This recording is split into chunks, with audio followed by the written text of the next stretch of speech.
The Lord will not forsake his people, and 37 verse 5. Commit your way to the Lord, trust in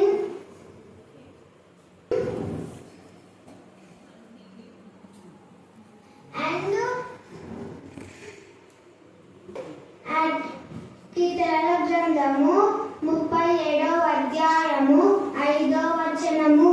నీ మార్గమును యెహోవాకు అప్పగింపుము, నీవు ఆయనను నమ్ముకొనుము, నీ కార్యమును ఆయన నెరవేర్చును. Chapter 5 words. Blessed and be them basket and the store. సామెతల గ్రంథము 8వ అధ్యాయము 27వ వచనం. నన్ను ప్రేమించిన వారిని ఆశకర్తలుగా చేయను. 4వ అధ్యాయము 5వ వచనము. జ్ఞానము సంపాదించుకోవడము, బుద్ధి సంపాదించుకోవడము, నా మాటలు మరవకము, వాటి నుండి తొలగిపోతుంది. చూడక నా తండ్రి, ఎంతో మంది నా తండ్రి మట్టికి మన అయినప్పటికీ నా ప్రభావ మమ్మల్ని ఇంకా నా తండ్రి ప్రభావ సజీవులుగా ఉంచిన విధానాన్ని బట్టి మీకే స్తోత్రం వేసయ్య. కేవలం నా తండ్రి అది మీ కృప నిశ్చితం వేసయ్య. అవునా ప్రభావ, మీరు నాపై చూపినటువంటి ప్రేమను బట్టి మీకు వందనములు, స్తుతులు, స్తోత్రములు నా ప్రభావ. అవునేసయ్య, ఇక్కడ చేరిన మేమంతా నా తండ్రి నా ప్రభా కేవలం నా తండ్రి ప్రభా ఈ లోకపరమైన నా తండ్రి నా ప్రభా క్రైస్తత్వం కాక నా ప్రభా నామకాలుగా క్రైస్తవులుగా కాక నా తండ్రి నా ప్రభా హృదయానుసారం నా తండ్రి నా ప్రభా పూర్ణ హృదయంతోను పూర్ణ మనస్సుతోను నా తండ్రి మారు మనస్సు కలిగి నా తండ్రి ప్రభా మిమ్మల్ని ఆరాధించి నా తండ్రి ప్రభా కృపను అనుగ్రహించమని ప్రార్థిస్తున్నాను. యేసయ్య మీకు వందనములు, స్తుతులు, స్తోత్రములు తండ్రి, స్తోత్రం నా ప్రభా. అవునయ్యా, మరి నా తండ్రి ప్రభా మీ ప్రతిదినం నా ప్రభా ప్రతి వారం నా తండ్రి ప్రభా మీ సన్నిధిలో వచ్చి వెళుతున్నామే కానీ నా తండ్రి నా ప్రభా ఈ లోక ఆశలు నా తండ్రి ఈ లోకానుసారమైన జీవితం నా తండ్రి నా ప్రభా విడిచిపెట్టి ఉండలేకపోతున్నామే. యేసయ్య మీ కృపలో జ్ఞాపకం చేసుకోండి అయ్యా. మీకు వందనములు, స్తుతులు, స్తోత్రం తండ్రి. మరి నా ప్రభా ఈ మీ సన్నిధిలో నా తండ్రి వచ్చి వెళ్ళుచున్న మేమందరం నా తండ్రి నా ప్రభా మరి సంపూర్ణమైన నా తండ్రి విశ్వాసము నమ్మకం కలిగి జీవించడం కృప చూపండి. యేసయ్య మీకు వందనములు, స్తుతులు, స్తోత్రములయ్యా. అయ్యా, మేము ఎలాంటి దినాలలో ఉన్నామో నా తండ్రి మేము ప్రతి ఒక్కరూ ఎరిగి ఉన్నాం. యేసయ్య ప్రతి దినము నా తండ్రి ప్రభా మీ వాక్య సందేశం ద్వారా నా తండ్రి ప్రభా తెలుసుకొనిచున్నాం నా ప్రభా. అయినప్పటికీ నా తండ్రి మాలో కేవలం నా తండ్రి ఆ సమయంలో మాత్రమే భయం నా తండ్రి మరి నా ప్రభా మరి నాయన మిగతా సమయంలో నా తండ్రి ప్రభా జీవితాంతం నా తండ్రి నా ప్రభా మీ వంటి భయంను నా తండ్రి మీ యందు వినయ విధేయత కలిగి జీవించడం కృప చూపండి. యేసయ్య మీకు వందనములు, స్తుతులు, స్తోత్రములు యేసయ్య. అవును నా తండ్రి నా ప్రభా ఊహించినటువంటి మరణాలు నా ప్రభా మరి నాయన అంతు చిక్కని నా తండ్రి ప్రభా 2వ అధ్యాయము 30 నుంచి 36 వచనాల వరకు చదువుకుందాం. దానియేలు గ్రంథము 2వ అధ్యాయము 30 నుంచి 36 వచనాలు. ఇతర మనుషులందరికంటే నాకు విశేష జ్ఞానం ఉండటం వలన ఈ మర్మము నాకు బయలుపరచబడలేదు. రాజులకు దాని భావమును తెలియజేయ నిమిత్తమును తమని మనస్సు యొక్క ఆలోచనలు తాము చేసుకును నిమిత్తమును అది బయలుపరచబడెను. రాజా తాము చూచుచున్నగా బ్రహ్మాండమగు ఒక ప్రతిమ కనబడేను కదా. ఈ గొప్ప ప్రతిమ మహాప్రకాశమును భయంకరమైన రూపమును గలదై తమరి ఎదుట నిలిచెను. ఆ ప్రతిమ యొక్క శిరస్సు మేలిమి బంగారమయమైనది, దాని రొమ్మును భుజమును వెండివియు, దాని ఉదరమును తొడలను ఇత్తడివియు, దాని మోకాలు ఇనుపవియు, దాని పాదములలో ఒక భాగము ఇనుపదియు ఒక భాగము మట్టిదైనై ఉండెను. మరియు చేతి సహాయము లేక తీయబడిన ఒక రాయి ఇనుమును మట్టియు కలిసి ఆ ప్రతిమ యొక్క పాదముల మీద పడి దాని పాదములను తొత్తునీయులుగా విరుగొట్టినట్టు తమకు కనబడెను. అంతటా ఇనుమును మట్టియు ఇత్తడియు వెండియు బంగారమును ఏకముగా దంచబడి కళ్ళంలోని చెత్తవలి కాగా వాటికి స్థలము ఎంచుటకును దొరకకుండా గాలి వాటిని కొట్టుకొని పోయేను. ప్రతిమను వెలుగుగొట్టిన ఆ రాయి సర్వభూతమంతా మహాపర్వతమాయను. తాము కనిన కళ ఇదే, దాని భావము రాజసముఖమున మేము తెలియజెప్పేదము. దేవుడి లేఖన భాగాన్ని దీవించుగాక. ఆమేన్, ఆమేన్, ఆమేన్. మీ దయా కీటము నా తండ్రి దేవా సంవత్సరం అంతట్లో మీరు తోడుగా ఉంచినారు. గత సంవత్సరాల్లో మీరు మాకు నా ప్రభా ఇచ్చిన వాగ్దానం మేరకు అలంకరింపబడిన రాజును నీవు కన్నులా చూచుతూ ఆయన సెలవిచ్చిన వాగ్దానం మేరకు నీ సన్నిధి కాంతి, నీ ప్రత్యక్షత దేవా నీ తోడు మాకు తోడుగా ఉంచిన విధానం బట్టి మేము స్తుతిస్తున్నాం. మీరు రాజుగా రాజకుమార్తెగా నా ప్రభా నా తండ్రి దేవా మమ్మల్ని బలపరిచిన విధానం బట్టి మేము స్తుతిస్తున్నాం. దేవా మీరు మా తండ్రి దేవా మాకు బండగా కొండగా అండగా ఆశ్రయదుర్గంగా మా శైలంగా మా కోటగా ఉన్న విధానం బట్టి మేము స్తుతిస్తున్నాం. తండ్రి స్తోత్రం దేవా కుడి ఎడమల మాకు సహాయకారిగా ఉన్నందున మేము స్తుతిస్తున్నాం. మీ కరుణ హస్తం, మీ దక్షిణ హస్తం, మీ పరిశుద్ధ బాహు తండ్రి దేవా నీ యొక్క గాయపన్న హస్తం అంతా ఎల్లప్పుడూ మాకు తోడుగా ఉంచారు. అందుకు మీకు ఎంత స్తుతించడం తక్కువే ప్రభా. మేము అడిగిన వాటికంటే ఊహించిన వాటికంటే అధికమైన మేలు కలుగు చేసినందుకు మేము స్తుతిస్తున్నాం. మేము వెళ్ళు ప్రతి చోటికి మీరు వచ్చి అక్కడ ఆశీర్వదిస్తానన్నారు. అలాగనే మేము వెళ్ళిన ప్రతి సంఘాన్ని, ప్రతి కుటుంబాన్ని మీరు దర్శించి ఆశీర్వదించిన విధానం బట్టి మేము స్తుతిస్తున్నాం. దేవా మీ సన్నిధిలో నా ప్రభావ మేమంతా కలిసి నా ప్రభావ కరుణాపీఠంలో చేసిన ప్రతి ప్రార్థనకు మీరు జవాబిచ్చారు. అందుకు కూడా ఎంత స్తుతించబడ తక్కువే ప్రభా. దేవ నా తండ్రి తల్లి గర్భంలో రూపబడక మునిపే మీరు ఏర్పాటు చేసుకున్న విధానం బట్టి మేము స్తుతిస్తున్నాం. అనేక మంది దైవజనుల ద్వారా మీరు ఇచ్చిన ప్రతి ప్రవచనాన్ని బట్టి మేము స్తుతిస్తున్నాం. వారు ఈ సమయంలో ఎక్కడున్నప్పటికీ మీరు ఆస్వాదించారు. మీ ఎందుకు వృద్ధి చెందిన దేవ దైవజనులు అందరి బట్టి కూడా మేము స్తుతిస్తున్నాం. దేవ మీకే స్తోత్రం, మీకే స్తోత్రం, మీకే స్తోత్రం, మీకే స్తోత్రం, మీకే స్తోత్రం, మీకే స్తోత్రం. జీవిత పర్యంతం వరకు నేను హత్తుకొని అమలుకొని జీవించడానికి మీ యొక్క కృపాసనం దయచేయమని ప్రార్థిస్తున్నాం. ఉద్యోగ విషయంలో కూడా రిటైర్ అయ్యేంత వరకు మీరు ఎలా కాపాడారో దేవా మరణ పర్యంతం వరకు నా ప్రభా నీకు ఇష్టమైన బిడ్డగా ఇంపైనెన్స్ వాసిగా మధ్యలో అర్పించేటటువంటి జీవితాన్ని మీరు మాకు దయచేయగాక. దేవా సజీవ యాగంగా నా ప్రభా నా తల్లి మా శరీరంలో మీకు సమర్పించడానికి మీ కృపాసనం దయచేయండి తండ్రి. మీరు పరిశుద్ధతను మాత్రమే మా నుంచి కోరుతున్నాం. దేవా నేను నా ప్రభా నా తల్లి మీ సన్నిధిలో అర్థించేదే ప్రభా. ఈ యొక్క 2025లో నా ప్రభా నా యొక్క ప్రార్థన, నా యొక్క ఆశ, అభిలాష దేవ కన్నీరు ప్రతి ఎవరి బిడ్డ పరిశుద్ధంగా ఉండాలి. మహిమ మహిమ ఘనత ఘనత ఘనత ప్రభావం నీకే సదాకాలం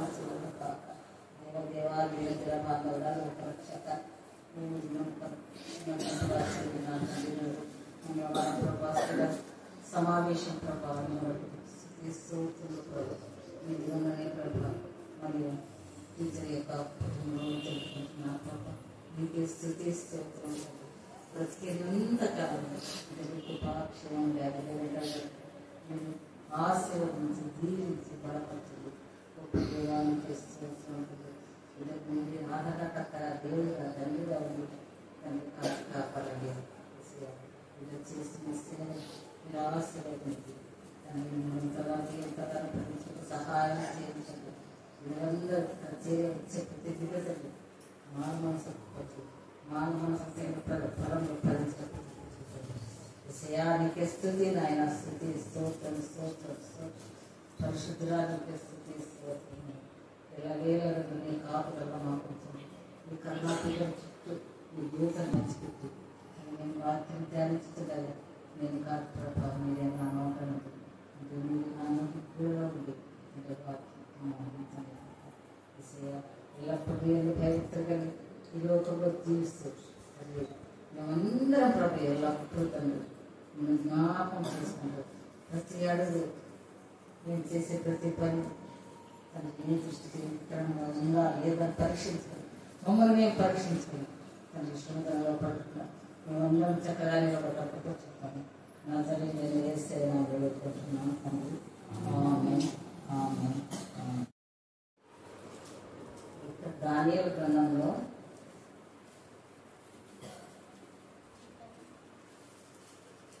రాయబడినది దానియేలు 2వ అధ్యాయము మరి 30 వరకు చదువుకున్నాము. దయచేసి గమనించండి. శ్రద్ధగా వినండి. ఆ కాలంలో మరి అప్పటికే డివైడ్ అయిపోయినాయి ఇశ్రాయేలు దేశము.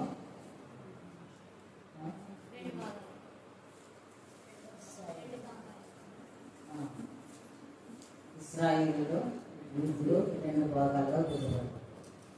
ఇప్పుడు యూదా రాజ్యము సమృద్ధిగా ఉంది. ఇప్పుడు ఎప్పుడైతే శత్రువులకు దేశం బాగుందంటే దాన్ని కొలగొట్టుకుందామో, దాన్ని జయిస్తామని ఆశ ఉంటుంది. అట్లనే ఈ యొక్క రాజ్యము, యూదా రాజ్యము యెహోయాకీము పాలనలో ఉంది. మరి ఇక్కడ కల్దీల రాజ్యము మరి నెబుకద్నెజరు రాజు ఉంది. నెబుకద్నెజరు రాజు ఈ దేశం మీద మరి ఆశపడ్డాడు. ఏమని జయించాలి, అక్కడ ఉన్న వస్తువులు మంచి, మనుషులు మంచిలు, మనుషులు జ్ఞానవంతులు కాబట్టి అని ఆశపడి మరి కల్దీయుడైనటువంటి నెబుకద్నెజరు రాజు మరి యూదా రాజ్యం నుంచి దండించి వచ్చి వాళ్ళని ఓడించి యెరూషలేములో ఉన్న దేవాలయంలో ఉన్నటువంటి మంచి మంచి అన్ని మంచి అన్ని తీసుకుపోయినాడు. అంతటానే ఆశ అయిపోలే. మరలా కొంతమందిని పిలిపించి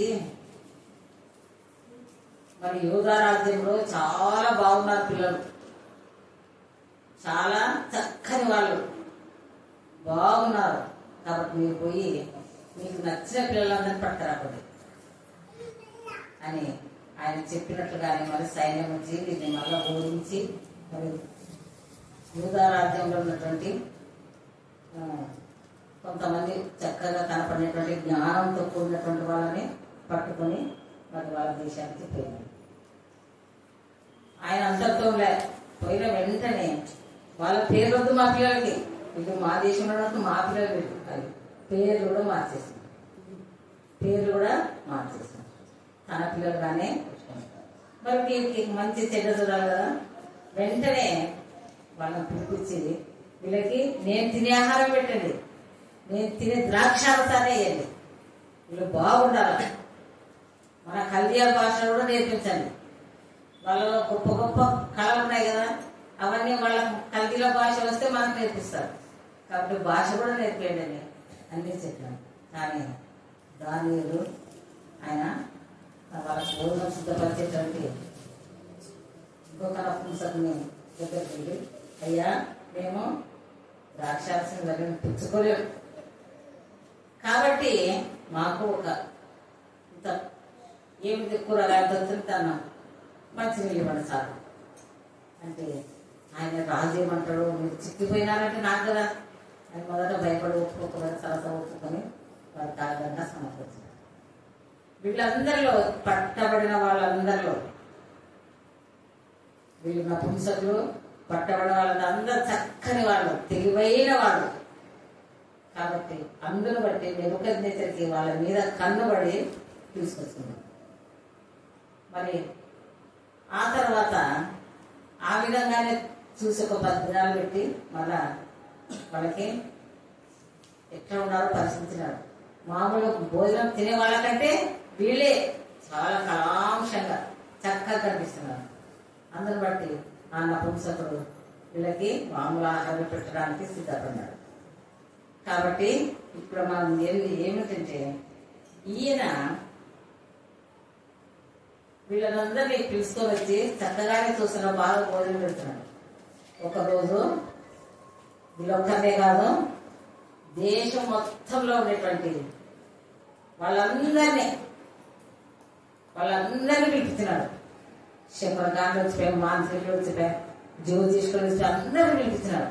పిలిపించి ఒక మాట చెప్తున్నాడు, ఏమంటే నేను ఒక కలగన్నా కానీ నాకు జ్ఞాపకం లేదు, ఒక కలగన్నా నేను, కానీ నాకు జ్ఞాపకం లేదు. కాబట్టి మీరందరూ ఆలోచించి నాకు కలిగిన కళను, దాని భావాన్ని నేను తెలియజేయాలి అని చెప్పుతూ చివరిలో ఒక భయంకరమైన విషయాన్ని చెప్పినాడు. ఈ కళ భావం చెప్పకపోతే మిమ్ములని తుత్తునియల్లా చేసే నరికేస్తాం. ఆ తర్వాత మేము అంతతో వదిలేసేది. మీ ఇల్లు కూడా ఉన్నాయి కదా, ఆ ఇల్లు కూడా పెట్టకపోలేదు చేస్తాం. దానిలో కూడా సమూలంగా నాశనం చేస్తాం అనేటువంటి కండిషన్ పెడితే దానియుడు ఆలోచించినాడు. ఏమని ఆలోచించినాడంటే, ఇంతమంది ఉన్నారు కదా జ్ఞానులు, మరియు శకునగానులు, మాంతులు, ఇంతమందిని ఆయన చంపితే ఎట్లా అని ఒకరోజు ఆలోచించి ఏం చేసినాడంటే, ఆయన ఒకటి ఆలోచించినాడు. ఇంతమంది చనిపోవటం కంటే మనమే దేవుని ప్రార్థించి, ఎందుకంటే ప్రార్థన ఎగిరినటువంటి వాడు. ప్రార్థిస్తే మనకు సమస్తం వస్తుంది, ప్రార్థిస్తే మనకు సమస్తం దొరుకుతుందని ఏం చేసినాడంటే ఒప్పుకున్నాడు. ఎవరి దగ్గర ఒప్పుకున్నాడంటే రాజు దగ్గర ఒప్పుకున్నాడు. ఏమని, నేను నీకు నీ కళ దాని భావము చెప్తాను, కాబట్టి ఎవరిని చంపొద్దు అని చెప్పినప్పుడు అభియోగమైనటువంటి ఒక మనిషి నుంచి దేవుడితో పోయి రాజు దగ్గర పోయి అక్కడ ఆయనతో మాట్లాడి ఒప్పుకున్నాడు. ఒప్పుకుంటూనే మళ్ళీ ఒక సందేహం పెట్టుకున్నాడు. నీకు సాధ్యమవుతుందా ఈ విషయం, నా కళ భావం చెప్పడానికి నీకు సాధ్యమేనా, నీకు అవుతుందా అంటే ఆయన గొప్ప సాక్ష్యం ఇచ్చాడు. ఏమని అంటే,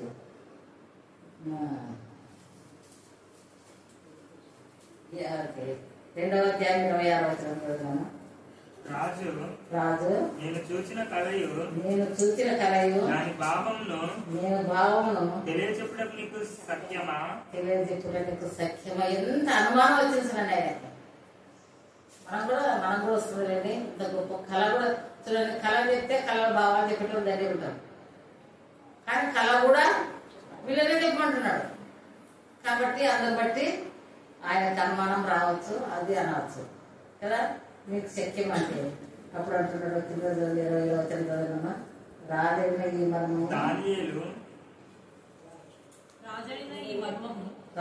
ఈ మర్మము జ్ఞానులైనను గాఢ విద్య గలవారైనను శకునగాండ్రైనను జ్యోతిష్కులైనను తెలియజెప్తారు. ఎవరు చదవరు, కానీ చేతనయ్యేది ఒకరికి మాత్రమే చేతనది. ఆయన ఎక్కడుంటాడో పరలోకం ఉంది. ఎక్కడుంటాడో ఆయన పరలోకం ఉంది. ఆయనకు తప్ప మనకెవరు సహాయం చేసేవాళ్ళు లేరు. కాబట్టి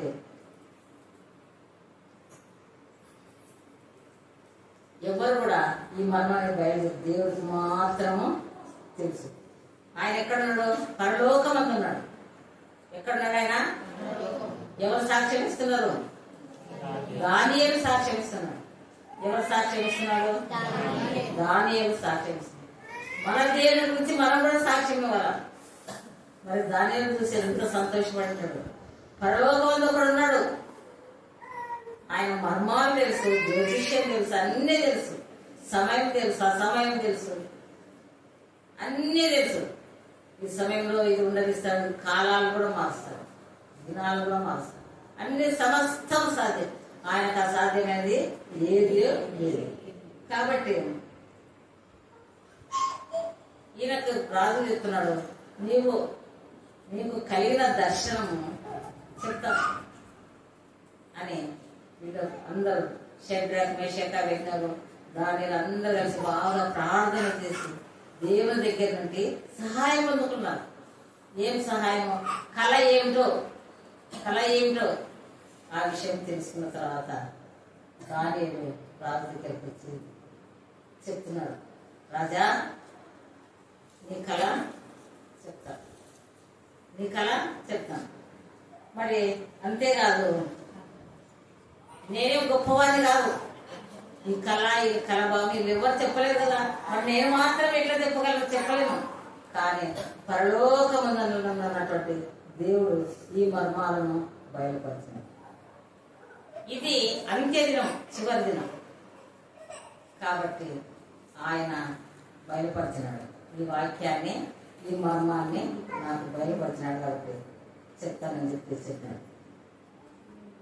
ఏం చెప్తున్నాడంటే, రాజా నువ్వు మంచం మీద పండుకున్నావు, పండుకొని ఈ రోజైతే ఈ విధంగా జరిగింది, మరి రేపేం జరుగుతుందో, రేపు ఎట్లా జరుగుతుందో, రేపు ఏమైపోతామో, ఎట్లా ఉంటామో అనేటువంటి ఆలోచనతో నీ మనసు వికలమైపోయింది. ఈరోజు ఏం జరిగినా కానీ రేపు దాన్ని అన్వయించుకుంటాం కదా. మనం కూడా అంతే కదా, కొంచెం ఏదైనా శ్రమ వచ్చిందంటే దాని మీద ఏదో పది విధాలుగా తలచుకుంటాం. ఆ విధంగా నువ్వు కూడా కలత కల మనస్సు, నీ మనస్సు సరిగా లేదు, కలత పడుతా, మనసులో కలత చెందుతున్నావు. కాబట్టి నీవు కలత చెందినప్పుడు ఎంతో పడుతున్నావు, అందులో బట్టి నీకు ఆ కళ వచ్చింది. ఏమొచ్చిందా కళ చూడండి, 29వ చరణం చెప్తాను చూడండి. రాజా ప్రస్తుత కాలం గడిచిన పిమ్మట ఏమి జరుగునో అనుకొని తాము పడక మీద పరుండి మనోచింత గలవారై ఉండగా మర్మములను బయలుపరచువాడు కలుగబోవు దానిని తమకు తెలియజేసింది. నేను కాదు దేవా, ప్రభువా, రాజా నేను కాదు చెప్పేది, నేను చెప్పడం లేదు. పరలోకమందు ఒక దేవుడు ఉన్నాడు, ఆయనకు తప్ప ఎవరికి తెలియదు. మన మనసులో ఏముండేది తెలియదు, మనం ఏం మాట్లాడుతూ కూడా తెలుసు, సమస్తం తెలుసు. ఆయనకు మరుగైనది ఏదీ లేదు. మనం మనసులో ఒకటి పెట్టుకొని మనం వేరేది మాట్లాడితే కూడా దేవుడికి తెలుస్తాయి. ఒకరితో ఈర్ష్యగా ద్వేషంగా ఉండి వాళ్ళు పలకరించినప్పుడు మరి బాగున్నా మీరు కొన్నారా అలా ఇది అబద్ధాలు చెప్పుతూనే సత్యముగా నమ్మిస్తాం. కానీ అటువంటిది ఏం లేదు. దానియేలు అంటున్నాడు, నేనేం చెప్పడం లేదు, పరలోకమందు కూడా ఉన్నాడు, ఆయననే మర్మము తెలియజేయటకు సమర్థుడు. కాబట్టి మీరు కలతపడుతున్నారు కదా, మీరు కలతపడుతున్నారు, బాధపడుతున్నారు, రేపు ఏమవుతుందో, రేపు నా రాజ్యం ఏమవుతుందో అని. కాబట్టి ఆ దేవుడే మీకు ఈ విషయం తెలియజేయటకు నన్ను నియమించాడు. ఏం కలత చేశాడంటే ఆయన నాకు మనుషులందరికంటే వీళ్ళందరూ ఇక్కడ ఉన్న వాళ్ళు చాలా మంది వచ్చిన వాళ్ళందరికంటే నాకు ఎక్కువ జ్ఞానము ఉందని నేను చెప్పాను. నాకంత జ్ఞానం కూడా లేదు. కానీ ఈ మర్మములు నాకు బయలుపరచలేదు, రాజులకు నేను భావన తెలియజేయని తమరి మనసు యొక్క ఆలోచనలు తాము చూస్తుండగా బ్రహ్మాండము ప్రతిమ చెప్తున్నాడు. ఇప్పుడు చెప్తున్నాడు ఆయన ఏం కనపడిందో, ఎవరికి కనపడిందమ్మా, దానియేలుకు ఏం కనపడిందో ఆ విషయం చెప్తున్నాడు. దానియేలు ఇక్కడ ఆయనకి ఏం జరుగుతుందో అంతా దేవుడు మర్మానంతని కూడా తెలియజేసినాడు. కాబట్టి ఆ భావం ఏదో ఏదో ఏదో అని రాజు మదనపడుతున్నాడు. కాబట్టి ఆ విషయము మీకు తెలియజేయడానికి దేవుడు పంపినాడు, నమ్ముకుంటున్నాడు. కాబట్టి ఏమిటంటే తాము చూచుతుండగా బ్రహ్మాండమగు ఒక ప్రతిమ కనబడింది కదా. ఆ ప్రతిమ ఎట్లా ఉందంట, ప్రకాశవంతంగా ఉందంట. ఆ ప్రతిమ ఎట్లా ఉంది, ప్రకాశవంతంగా ఉంది, చాలా భయంకరంగా ఉందంట. అది దాన్ని చూసిన వెంటనే చెప్తా ఉంటే రాజుకు గుర్తొస్తుంది, తన కళ గుర్తొస్తుంది. నిజంగా నేను చేసినటువంటి ప్రతిమ కూడా ఇదేందన్నాడు కదా, బాగా బలంగా ఎత్తుగా బాగుంది. మరి అంతేకాకుండా గాఢంగా కూడా ఉంది. అంతేకాకుండా మరి వివిధ లోహంలోతో చేయబడింది. ఏమిటంటే నెబుకద్నెజరు రాజు చూసినటువంటి ప్రతిమ యొక్క స్వరూపం ఎట్లా ఉందంట, తలనేమో మేలిమి బంగారం. తల ఎట్లా ఉందంట, మేలిమి బంగారం అంటే మంచి బంగారం, దాంట్లో ఏం కలుతులేదు. తర్వాత రెండవది ఆయన యొక్క భుజాలు రొమ్ము వెండివి. ఏంటివి? వెండివి. తర్వాత ఉదరము, తర్వాత తొడలు ఇత్తడివి. తర్వాత మోకాళ్ళేమో మోకాళ్ళు, పాదములు ఒకటి ఇనుపది, ఒకటి మట్టి. ఒకటి ఇనుపది, ఒకటి మట్టి. కాబట్టి ఈ విధంగా ఉంది. అప్పుడు గుర్తు చేసుకుంటాడు. ఆయన ప్రతిమను చూసిన ఆయన కళలో ఏం చూసినాడో అది గుర్తొచ్చింటుంది. ఈయన చెప్పేది సత్యమని ఆయన కూడా విశ్వాసము కలిగింది. ఆయన కూడా విశ్వాసం ఎప్పుడు దేవుడు కూడా విశ్వసించినాడు ఈయన మాటను. అంటే తనకు కనబడలేదే ఈయన చెప్తున్నాడు కదా. కాబట్టి ఈయన ఈ విధంగా చెప్పడంలో చాలా వీటి భావం కూడా చెప్తాను నీకు కలిగినది. అంతేకాకుండా చివరన ఒక రాయి, అది మట్టి ఇనుము రెండు కలిసి ఉందంట. ఒక రాయి కూడా అక్కడ ఉందంట. అవును చెప్తున్నాడు, ఇబ్బంది జరుగుతుంది. అవును, ఇది కూడా కనపడుతుంది. ఇప్పుడు వీటి యొక్క భావం కూడా మీకు చెప్తాను. రాజా నెప్పుకొద్దు, నీ దేశం సుభిక్షంగా ఉంది. నీ దేశం ఉంటే మనుషులు ఉన్నారు, జంతువులు ఉన్నారు, పశువులు ఉన్నారు, పక్షులు ఉన్నారు, అందరు ఉన్నారు, అందరు క్షేమంగా ఉన్నారు. కానీ ఇది నీ కాలంలో జరగదు. ఇది నీ కాలంలో జరగదు. నీవు చనిపోయిన తర్వాత జరుగుతుంది. ఈ యొక్క కళ బాగుపడుతుంది కదా ఆయన. కాబట్టి చనిపోయిన తర్వాత ఇది నెరవేరుతుంది. బాగా గమనించండి. మొట్టలో వచ్చి తల ఎట్లా ఉందట? మేలిమి బంగారంగా ఉంది. మేలిమి బంగారంగా ఉండేది నీవి రాజా, నీవే మేలిమి బంగారం. శిరస్సు అంటే ఇక్కడ నుండి ఇంతవరకు శిరస్సు కదా. ఇంత మాత్రం మేలిమి బంగారం. ఆ మేలిమి బంగారం నువ్వే. ఆ మేలిమి బంగారం. తర్వాత రొమ్ము, భుజాలు ఎట్లా ఉన్నాయంట? వెండివి. ఇవి వెండివి కాబట్టి. తర్వాత ఉదరము, తొడలు ఎట్లా? ఇత్తడి. మరి మోకాళ్ళు ఎట్లాంటివి? ఇనుపవి. ఒక పాదమేమో ఇనుపవి, ఇంకొక పాదమేమో. తర్వాత చేతి సహాయం లేకుండా అక్కడ ఒక రాయి ఉంది, అది ఇనుము మట్టి కలిసి.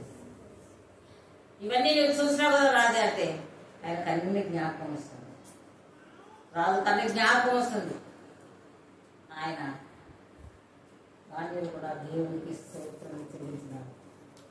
భక్తులు కలిగిన ప్రతి మేలుకి అడుగడుగున కొన్ని స్తోత్రం చెల్లించారు. మనమైతే ఎప్పుడో ఒకసారి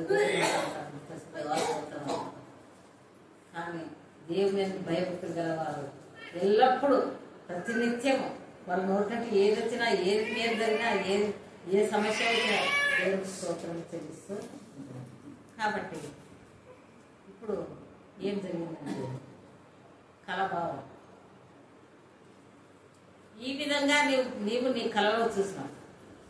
ఇప్పుడు ఒక చేతి సహాయం ఎక్కడో ఒకటి వచ్చింది, రాయింది అన్నదా, అది పరలోకం నుండి ఇక్కడికి పంపం.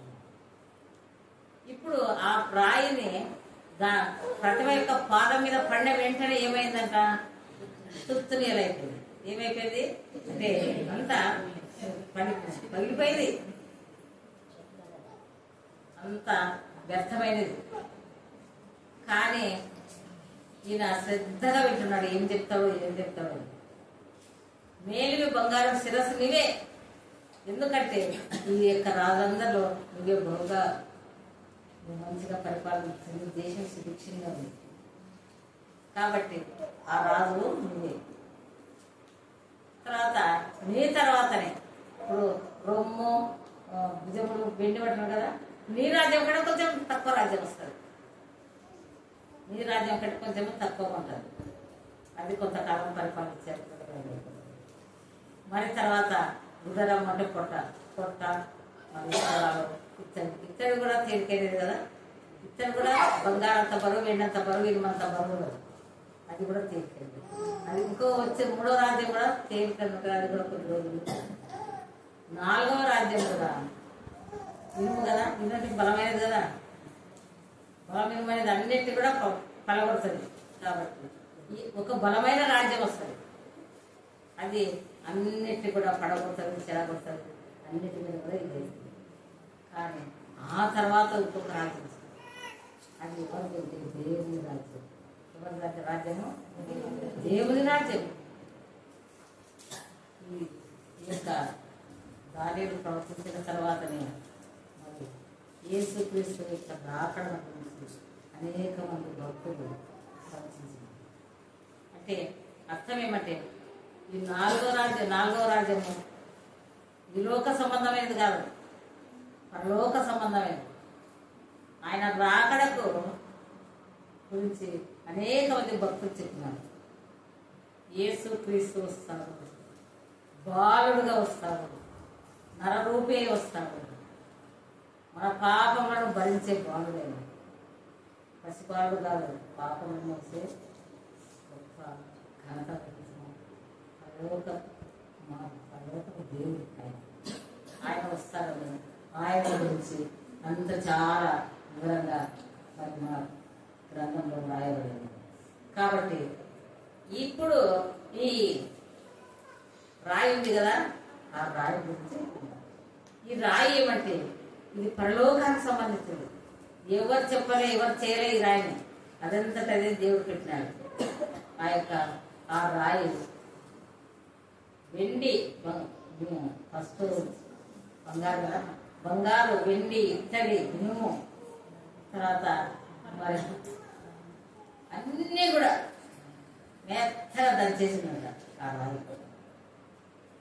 నీళ్ళు కారం కొట్టేటప్పుడు అదంతా కలిపి తీసుకెళ్ళి కొడుతుంది కదా, ఆ విధంగా కొడుతుంది, అంతా కూడా మెత్తగా చేసిందంట. అప్పుడు దానికి ఎక్కడ పోతుందో నీకు అందరూ చేసింది, ఎక్కడికి పోకుండా గాలి కొట్టుకుంటుంది, గాలికి కొట్టుకుంటుంది. కానీ మనం జ్ఞాపకం ఉంచుకోవాల్సిందంటే ఈ యొక్క దానియేలు చెప్పినటువంటి మాట, పరలోకం నుండి ఒక రాజ్యం వస్తుంది, అది దేవుని రాజ్యం. అది నాశనం ఉండదు, అది ఎప్పుడూ దాన్ని చెడిపోదు, పడిపోదు, ఎప్పుడూ నాశనం కాదు, ఎల్లప్పుడూ సజీవంగా.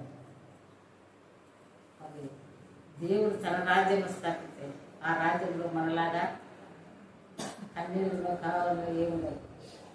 మనం ఎవరైతే కావాలని దాన్ని ప్రేమిస్తామో అది మనము పొందుకుంటాం.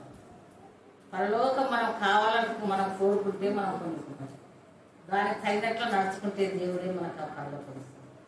పరలోకంలోనే మనకు సుఖ సౌఖ్యాలని. కాబట్టి ఈ యొక్క రాజ్యము శాశ్వతమైన రాజ్యం కదా. ఈ శాశ్వతమైన రాజ్యము తర్వాత ఈ దానియేలు కాలం అయిపోయిన తర్వాత శాశ్వత కాలం వస్తుంది. అప్పుడు యేసుక్రీస్తు వస్తాడు, యేసుక్రీస్తు ఇస్తాడు, మన పాపముల కొరకు ఆయన వెల చెల్లిస్తాడు, రక్తంలో కాలుస్తాడు.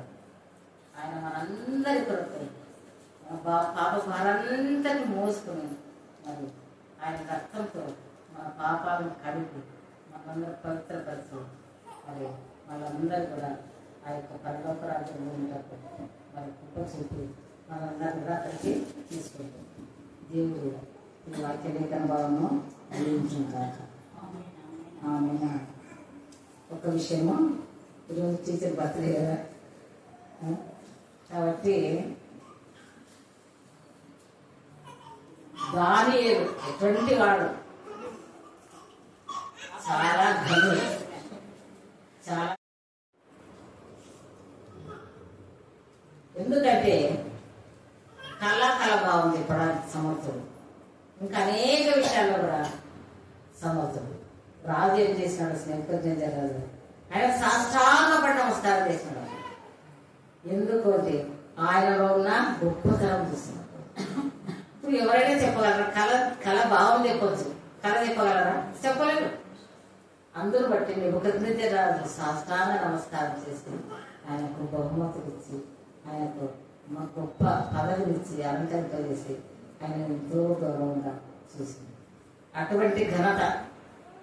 ఈ పుట్టినరోజు నాడు దేవుడు టీచర్ కూడా అనుగ్రహించాలని అటువంటి మరి గొప్ప దర్శనం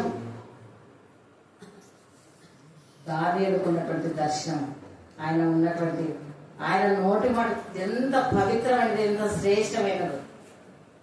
దానియేలు గ్రంథమంతా కూడా చదివితే మనకు చాలా విషయం ఉంది. ఆయన ప్రతి చోట దేవుని స్తుతిని చెల్లిస్తూనే ముందుకు పోయినాడు.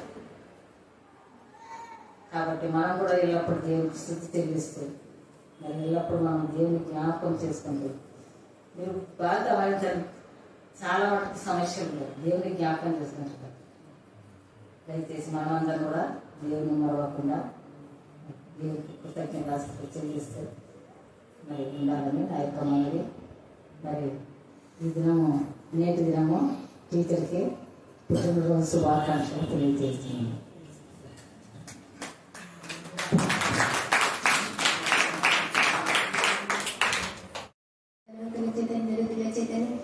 పరిశుద్ధుడు పరిశుద్ధుడు పరిశుద్ధుడు పరిశుద్ధుడు పరిశుద్ధుడని మానక పొగడబడిచిన మా గొప్ప తండ్రి, ప్రభుని సన్నిధానంలో నడిపించిన గొప్పని బట్టి మీకే స్తుతి మీకే స్తుతి మీకే స్తుతి మీకే స్తోత్రం ఉన్నాయినా.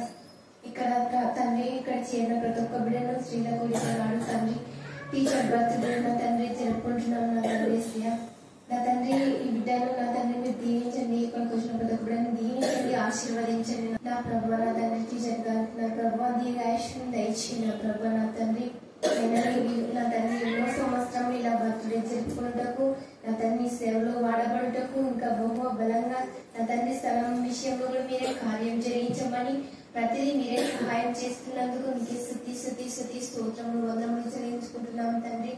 నా తండ్రి నిజం నా ప్రభానైనా కళ నా తండ్రి నువ్వు ఇచ్చి మాట్లాడేదేవా, ప్రతి ఒక్క బిడ్డకు నీకు కళ దయచేయండి, దర్శనం దయచేయండి, మాట్లాడేదేవా, కళల ద్వారా నా తండ్రి మాట్లాడేదేవా, వాక్యం ద్వారా మాట్లాడేదేవా. మీకే స్తుతి మీకే స్తుతి మీకే స్తుతి మీకే స్తోత్రములు నాయనా. నా తండ్రి మా అందరితో కూడా మీరే మాట్లాడండి. చెప్పిన టీచర్ గారిని టీచర్ గారు కూడా మీరే దీవించండి, ఆశీర్వదించండి. నా తండ్రి నైనా పెద్దలు నా తండ్రి వృద్ధులు నా తండ్రి కుమారులకు నా తండ్రి ఘనత నా ప్రభావం సెలక్షిందేవా, నిలిచిన వెంటనే వృద్ధులకు సౌందర్యం అని సెలక్షిందేవా. నా తండ్రి ఆ పెద్ద మనిషిని నా తండ్రి మీరు దీవించండి, ఆశీర్వదించండి, గ్రూప్లో భద్రపరచుకొని ఇంకా వాడుకునండి నా ప్రభా. నా తండ్రి మీకే స్థితి మీకే స్థుతి అర్హత లేని మమ్మల్ని నిలబెట్టుకుని మీ సన్నిధానంలో నా తండ్రి నా తండ్రి నిజంగా నా ప్రభు మా పాపంలోని మోసుకొని పోయే గొర్రె పిల్లలు నా తండ్రి మమ్మల్ని క్షమించే దేవుడు నా తండ్రి. నా తండ్రి నా ప్రభు ఎస్యా మళ్ళీ తండ్రి శ్రజమూర్తి అలమత్త వారి కుటుంబంలో కూడా నెమ్మది సమాధానం ఆదరణ దయచి నా ప్రభు. నా తండ్రి నిజమే నా తండ్రి తల్లి ద్వారానే పిల్లలకు ఆశీర్వాదం, నా ప్రభు పెద్దల ద్వారానే